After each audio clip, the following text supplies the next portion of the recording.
اس نشست کے اعتبار سے میرا الوداعی تحفہ ہے آپ کے لیے، اور وہ یہ کہ میری جو دینی، ملی، تاریخی، سیاسی، عمرانی جو سوچ ہے، جو فکر ہے میرا، جو 50 برس سے زائد عرصے کے مطالعے اور غور و فکر پر مبنی ہے، جس مطالعے میں میری آنکھیں بنیادی طور پر قرآن اور حدیث ہیں، لیکن یہ کہ دنیا کا مشاہدہ، کھول آنکھ، زمین دیکھ، فلک دیکھ، فضا دیکھ، دنیا میں کیا ہو رہا ہے، کیا کیا عوامل ہیں، ماضی کیا تھا، ہم کہاں کھڑے ہیں، اب کہاں جانا ہے، اس پر میری ایک سوچ ہے، میرا فکر ہے۔ پھر یہ کہ ہماری اخروی نجات کا دار و مدار کس چیز پر ہے۔ تاریخ کے بہاؤ کو نہ میں روک سکتا ہوں، نہ آپ روک سکتے ہیں، وہ تو ڈانگ بہتا رہے گا، اور اس کو فیصلہ کرنے والا صرف اللہ ہے۔ کسی فرد بشر کے اختیار میں نہیں ہے کہ وہ تاریخ کے بہاؤ کو موڑ دے۔ ہاں، محمد رسول اللہ نے موڑا تھا صلی اللہ علیہ وسلم، لیکن یہ ہے کہ ہم اس تاریخ کے بہاؤ میں تنکوں کی طرح بہتے چلے جائیں، یا یہ کہ ہمیں کچھ کرنا ہے۔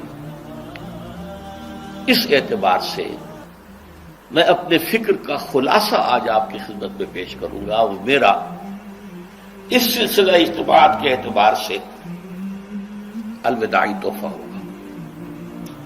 اب میں آغاز کر رہا ہوں۔ پہلی بات، اس سبب میں 3 باتیں مجھے کہنی ہیں۔ سب سے پہلی بات یہ کہ زندگی کی سب سے بڑی حقیقت موت ہے۔ ہم بلائے رکھتے ہیں، اپنے ذہن سے اسے دور رکھتے ہیں، لیکن واقعہ یہ ہے کہ زندگی کی سب سے بڑی حقیقت موت ہے۔ خدا کے منکر پیدا ہوئے ہیں، لیکن موت کا انکار کرنے والا تو کوئی پیدا نہیں ہوا۔ اس لیے میں نے آیت آپ کو سنائی، کل نفس ذائقۃ الموت، ہر سی نفس کو موت کا مزہ چکھنا ہے، ہر جاندار کو موت کا مزہ چکھنا ہے۔ ثم الینا ترجعون، پھر ہماری طرف لوٹا دیے جاؤ۔ تو زندگی کی سب سے اہم حقیقت موت، اور موت کے بعد رجوع اللہ، آخرت، یہ سب سے بڑی حقیقت ہے۔ ایک حقیقت سب مانتے ہیں، سب جانتے ہیں، دوسری حقیقت کے اوپر پردہ پڑا۔ میں نے اس اعتبار سے نوٹ کیا، یہ الفاظ قرآن میں 3 مرتبہ ہے، کل نفس ذائقۃ الموت، ہر جاندار کو موت کا مزہ چکھنا ہے۔ انبیاء اس سے مستثنا نہیں رہے، رسول اس سے مستثنا نہیں رہے، اولیاء اللہ مستثنا نہیں رہے۔ وقتی طور پر استثناء حضرت عیسیٰ کا ہے کہ ابھی وہ زندہ ہے، لیکن عیسیٰ یاتی علیہ الموت، حضور نے فرمایا عیسیٰ پر بھی موت آئے گی، جب دوبارہ آئیں گے، زمین پر اتریں گے، پھر اس کے بعد ان پر موت وارد ہوگی، ان کی نماز جنازہ پڑھی جائے گی، انہیں دفن کیا جائے گا حضور کے پہلو میں، شادی بھی کریں گے، اولاد بھی ہوگی۔ باقی تو یہ ہے کہ کل نفس ذائقۃ الموت، سب کو موت کا مزہ چکھنا ہے۔ عیسیٰ بھی بالآخر اس سے مستثنا نہیں رہیں گے، بلکہ قرآن میں ایک جگہ کہا گیا ہے أَفَإِن مِتَّ فَهُمُ الْخَالِدُونَ، کیا ہے نبی، اگر آپ کا انتقال ہو گیا تو یہ کیا ہمیشہ رہیں گے؟ کون ہے دنیا میں جو ہمیشہ رہے؟ انتقال تو ہونا، آپ کا بھی ہونا ہے۔ إِنَّكَ مَيِّتٌ وَإِنَّهُمْ لَمَيِّتُونَ، یہ تو مختصر ترین الفاظ تھے۔ اس سے آگے بڑھیے، سورہ انبیاء میں فرمایا کل نفس ذائقۃ الموت وَنَبْلُوكُمْ بِالشَّرِّ وَالْخَيْرِ فِتْنَةً وَإِلَيْنَا تُرْجَعُونَ، ہر جاندار کو موت کا مزہ چکھنا ہے، اور اس سے پہلے پہلے ہم تمہیں آزماتے رہیں گے، خیر کے ذریعے بھی، بھلائی دے کر، صحت دے کر، دولت دے کر، اولاد دے کر، شہرت دے کر، اور برائی کے ذریعے سے بھی، تنگ دستی دے کر، بے عزتی دے کر، اہانت دے کر، ذلت دے کر، وَإِلَيْنَا لَتُرْجَعُونَ، اور پھر ہماری طرف لوٹائے جاؤ گے۔ یہ وہ دوسری حقیقت جو میں نے کہا کہ جس پر پردہ پڑا ہوا ہے، بہت بڑا پردہ ہے۔ لوگ یہی سمجھتے ہیں کہ یہی دنیا کی زندگی ہے۔ قرآن کہتا ہے إِنَّ الدَّارَ الْآخِرَةَ لَهِيَ الْحَيَوَانُ لَوْ كَانُوا يَعْلَمُونَ، یہ تو آخرت والی زندگی ہے جو اصل زندگی ہے، کاش کہ انہیں معلوم ہوتا۔ اس سے بھی زیادہ تفصیل سے یہ آل عمران میں آئی آیت، کل نفس ذائقۃ الموت وانما توفون اجورکم یوم القیامہ، ہر جاندار کو موت کا مزہ چکھنا ہے اور پھر تمہیں پورا پورا تمہارا اجر اور بدلہ دے دیا جائے گا قیامت کے دن۔ فمن زحزح عن النار وادخل الجنۃ فقد فاز، جو کوئی آگ سے بچا لیا گیا اور جنت میں داخل کر دیا گیا وہ تو کامیاب ہو گیا۔ اللہم ربنا اجعلنا منہم، اللہم ربنا اجعلنا منہم، اللہم ربنا اجعلنا منہم۔ وما الحیات الدنیا الا متاع الغرور، اور دنیا کی زندگی تو سوائے دھوکے کے سامان کے اور کچھ نہیں ہے۔ دھوکہ کس معنی میں؟ یہ تمہیں اصل زندگی سے غافل کر دیتی ہے۔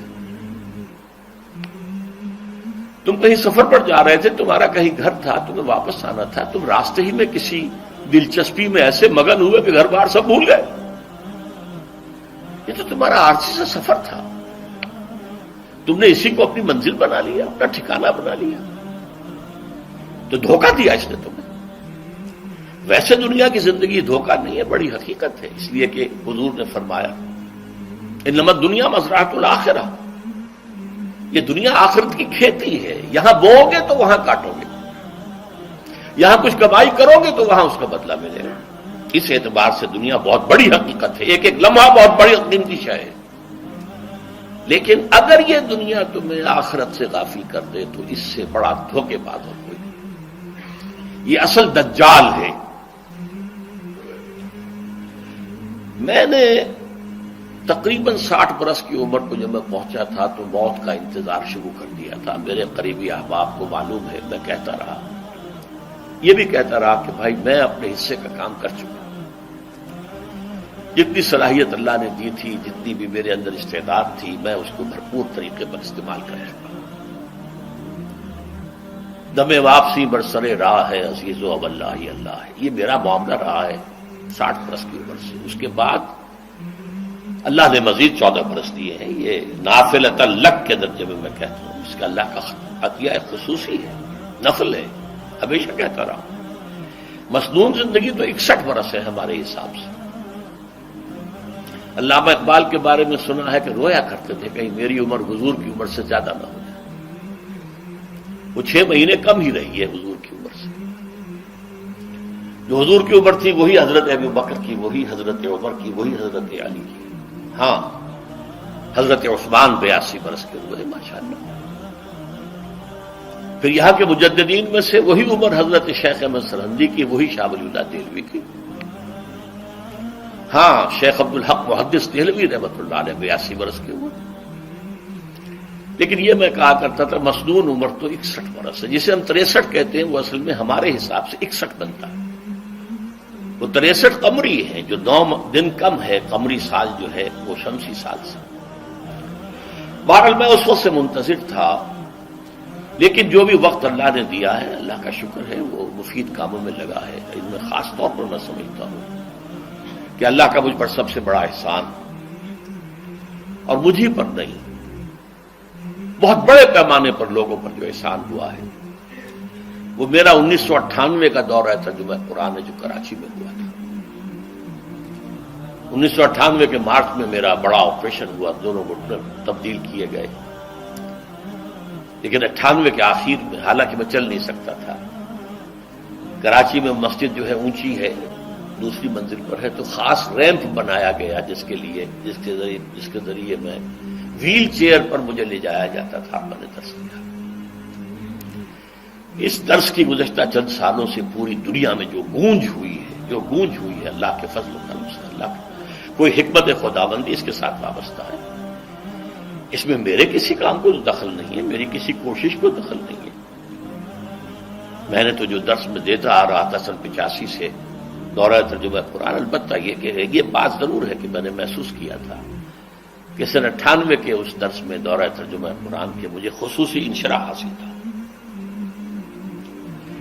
میری ساری گفتگو کا حاصل کیا ہے؟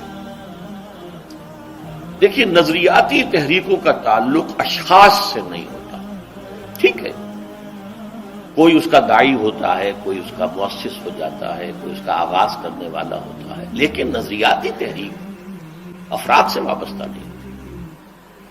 افراد آتے چلے جاتے ہیں اپنا اپنا حصے کا کام کر کے، جس کو جتنا مقدر ہے، جس کی جتنی اللہ تعالیٰ کی طرف سے توفیق ہے، وہ اپنا کام کرے گا، چلا جائے گا۔ یہ چمن یوں ہی رہے گا اور ہزاروں جانور اپنی اپنی بولیاں سب بول کر اڑ جائیں گے۔ مبارک ہیں وہ لوگ جنہیں قرآن کی بولی بولنا نصیب ہو جائے۔